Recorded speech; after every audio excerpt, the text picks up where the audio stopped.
Olá, seja muito bem-vindo a mais um vídeo nesse canal. Talvez você não tenha visto o vídeo anterior. Eu me chamo Thaís e eu vou compartilhar com você aquilo que Deus falou ao meu coração hoje no devocional, tá? Eu tô estudando atualmente o livro de Êxodo. Eu não sei se você conhece, eu não sei se você tem a sua intimidade com Deus diariamente, mas se você não tem, fica aqui para você aprender tudo e aplicar na sua vida. E se você já tem, também fica aqui, deixa seu like, compartilha com aquela sua amiga que precisa aprender, que precisa ouvir o que eu tenho a dizer, que Deus falou no meu coração para transbordar para sua vida, tá? O capítulo é o capítulo 29, o versículo 46, que diz assim, ó: Saberão que eu sou o Senhor. Quem saberão? As pessoas. O seu Deus. Quem é o Deus? O Deus Todo-Poderoso que eu e você servimos. E se você ainda não serve esse Deus, fica aqui comigo que eu tenho certeza que vai fazer muito sentido para você e que você vai começar a querer servir esse Deus que eu sirvo. Que os tirou do Egito para habitar no meio deles. Eu sou o Senhor, o seu Deus. Vamos aqui por partes, né? Primeiro, o que é Egito, né?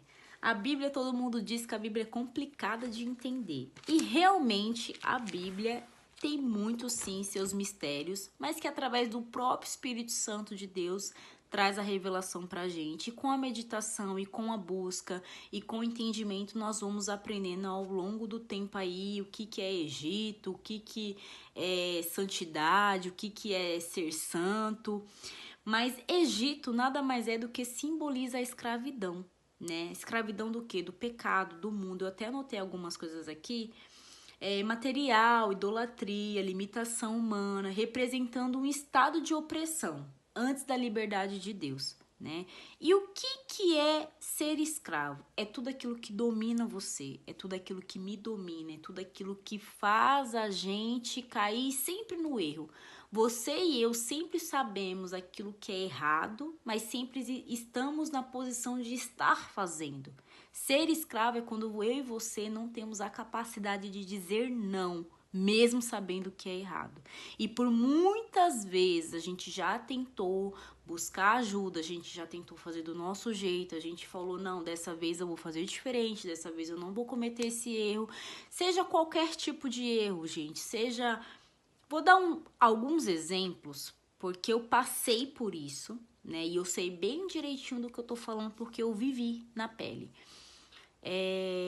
Eu vou dar alguns exemplos de como eu era antes da minha conversão, tá? Para quem não sabe, eu me converti já tem 3 anos, que eu aceitei Jesus, que eu desci nas águas e que hoje eu busco essa intimidade, eu busco por essa entrega, eu busco entender qual é a palavra de Deus, mas não somente entender, mas a praticar no dia a dia, porque a palavra de Deus é prática. Se você não praticar, se você não entender, se você não discernir, se você não obedecer e não colocar em prática, em ação, a sua vida não muda. Isso é uma coisa muito clara. Então, como que era a Thaís antigamente, tá? Vou dar um passo para trás para você entender melhor. A Thaís, antes de conhecer a Jesus, a Thaís, ela bebia, a Thaís, ela fumava, a Thaís, ela mentia, a Thaís, ela... era arrogante, era prepotente, era vaidosa. A Thaís achava que podia fazer todas as coisas. A Thaís era alguém muito impaciente. Não que agora eu seja paciente, porque a gente ainda tá trilhando o caminho, tá? Porque não é da noite pro dia, não. É um processo. A Thaís vivia no erro da fornicação, né? Porque a gente sabe que a fornicação fora do casamento é um pecado. Tá na Bíblia, não é eu que tô falando. Então a Thaís tinha vários e vários erros. E por muitos anos eu tentei sair desse lugar. Com a força do meu braço. Tipo, eu falava, eu tenho que parar de beber, eu tenho que parar de fumar. Porque o pecado nada mais é do que auto se prejudicar. Por que que a Bíblia fala que se embriagar é pecado? Tô dando um exemplo aqui, tá? Porque a gente sabe que quando a gente está embriagado, a gente sai fora de si. E a gente perde a consciência. A consciência é o quê? Quando eu digo perder a consciência, é que te dá mais coragem para você fazer determinados atos. Então, por isso que a Bíblia condena, né, a embriaguez, porque você não tá no seu estado sã, que se você estivesse, você não cometeria vários erros. E a bebida, ela vai trazendo uma sequência de fatores. Você começa a beber, daqui a pouco você começa a fumar, daqui a pouco você começa a usar drogas e por aí vai. Então a Thaís, ela tentava sair dessa questão desses pecados, que eu sabia que eu estava acabando com a minha própria vida, só que de forma lenta e aos poucos, só que eu não conseguia. Porque na força do teu braço, na força do meu braço, a gente não consegue. Então, muitas pessoas hoje até buscam ajuda. Pessoas que têm problema com alcoolismo, né? Pessoas que têm problema aí em várias questões, buscam ajuda profissional e tem que buscar mesmo. Mas, pra mim, o que me fez sair desse lugar, tô sendo bem sincera e vulnerável com você, foi a busca por Deus, tá? Foi Deus que me libertou de todos esses vícios. Eu posso falar aqui com toda a propriedade do mundo, porque quem transforma é Ele, quem convence do erro é Ele, quem traz essa luz é Ele. E não é, gente, da noite pro dia que você consegue se libertar de vícios, né? É uma jornada. É uma busca, é você orar de coração sincero de que você quer sair daquela situação, é você reconhecer que aquilo é um erro, é você reconhecer que aquilo não faz bem para você, para o seu corpo, para as pessoas que você ama, porque quando a gente tem esses vícios, a gente não somente atinge a nós mesmas, a nossa saúde, mas a gente atinge também as pessoas que a gente ama, porque quem nos vê assim acaba sofrendo. Por quê?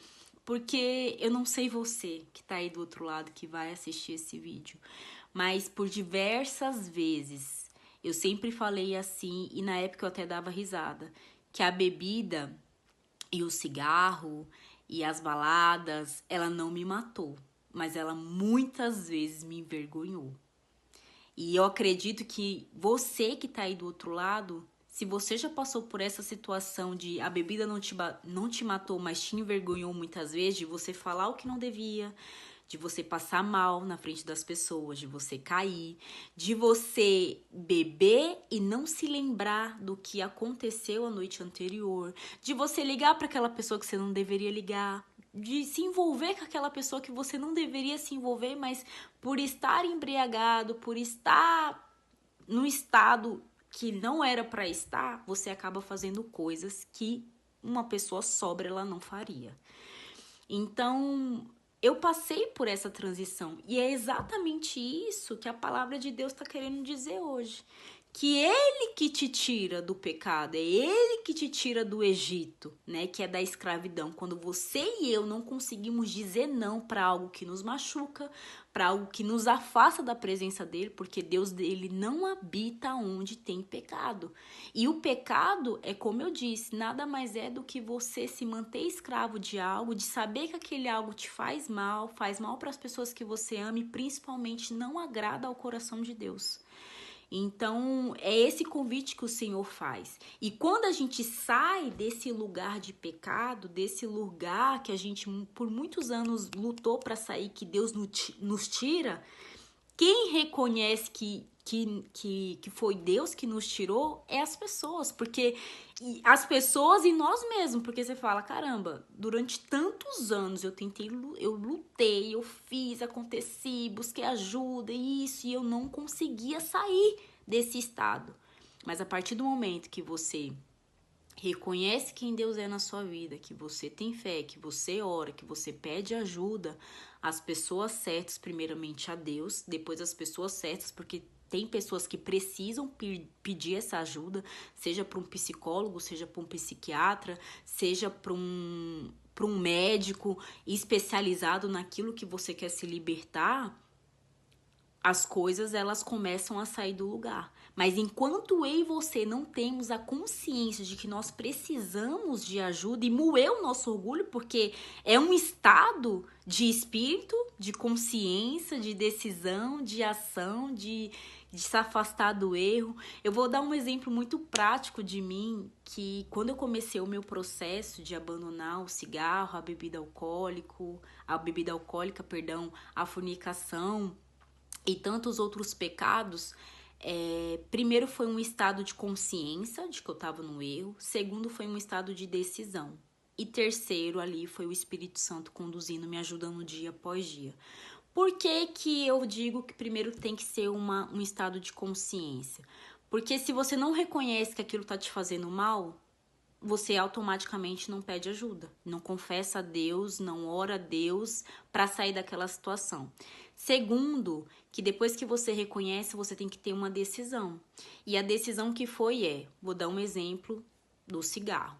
Se eu quero parar de fumar, o que eu preciso fazer? Primeiro que eu fiz algumas práticas, tá? Primeiro, me afastei de pessoas que estavam na mesma prática. Sim. É radical? Eu não sei como você vai achar que é radical, não, mas eu precisei fazer isso. Segundo, parei de comprar. Terceiro, pedir ajuda para Deus, né? Primeiro você pede ajuda para Deus antes e para você continuar no processo você vai pedir. Sim, porque se você, imagina que você quer parar de fumar, mas você continua comprando a carteira de cigarro, levando para dentro da sua casa. Você acha que você vai conseguir parar? Você não vai, amor. Não vai. A mesma coisa a bebida alcoólica. Se você quer parar de beber, para as pessoas que ainda não estão na questão do, como fala, no alcoolismo, né? Você, tipo, ali bebe, mas você ainda consegue trabalhar. Eu tô falando para esses casos. Você vai parar de comprar bebida, você vai parar de andar com pessoas que estão nessa prática e você vai sempre estar em oração. Sempre quando der aquela vontade, você vai orar a Deus. E antes mesmo de dar a vontade, você já tá falando para Deus, Senhor, vai tirando essa vontade de mim, entendeu? Era assim que eu fazia. Então, para tudo na vida que a gente quer mudar, que a gente quer sair desse modo escravidão, desse piloto automático, a gente vai precisar de Deus. E é o que eu sempre tenho falado para as pessoas que me conhecem, não, nunca foi sobre religiosidade, nunca foi sobre placa de igreja, sempre foi Deus. Sempre é a questão que é através dele que vem a nossa mudança, é através dele que vem o nosso sustento, é através dele que vem o afago, é através dele que vem as renúncias, é através dele que vem o transbordo, é através dele que vem a cura, a transformação, a salvação. Então, na palavra de hoje, frisou muito isso, que quando a gente sai de um estado que nos causava dor, que nos causava vergonha, que nos causava angústia, nunca é sobre eu, nunca é sobre você. Sempre foi sobre ele, sobre Deus, é ele que faz. É ele que faz todas as coisas, mas primeiro eu e você precisamos nos colocar na posição de entender que nós estamos nesse lugar, que nós precisamos de ajuda e que primeiro quem nos ajuda é Deus. Depois você busca uma ajuda psiquiátrica, uma ajuda psicológica, caso precise, porque eu vou dizer com muita humildade aqui para você que eu não precisei chegar a esse ponto, mas eu entendo que pessoas precisam buscar a ajuda de um médico, que a minha primeira levantar assim de mão foi buscar primeiramente a Deus. Depois eu comecei a buscar por autoconhecimento, que isso aí é um papo para um outro vídeo, tá? Então o que Deus falou ao meu coração é exatamente sobre isso, que quando a gente sai desse lugar de escravidão, né, de vícios, de idolatria, de colocar nosso foco muito em coisas e não primeiramente estar ligada a Ele, foi Ele que fez todas as coisas, não foi ninguém, não foi pessoas, não foi lugares, mas é Ele que nos conduz a esse lugar. E se você gostou desse vídeo, deixa seu like, compartilha com aquela sua amiga, me diz aqui nos comentários qual é a guerra, qual é a luta que você está enfrentando, né? E o que você tem tentado aí fazer para sair desse vício, para sair talvez de um relacionamento tóxico. São várias, né, coisas que nós passamos ao longo da nossa vida e eu posso te garantir que ao longo desses 3 anos que eu tenho caminhado com Jesus, é somente Ele para nos tirar desse lugar. Com a força do nosso braço a gente não consegue, tá certo? Um beijo para você, até o próximo vídeo.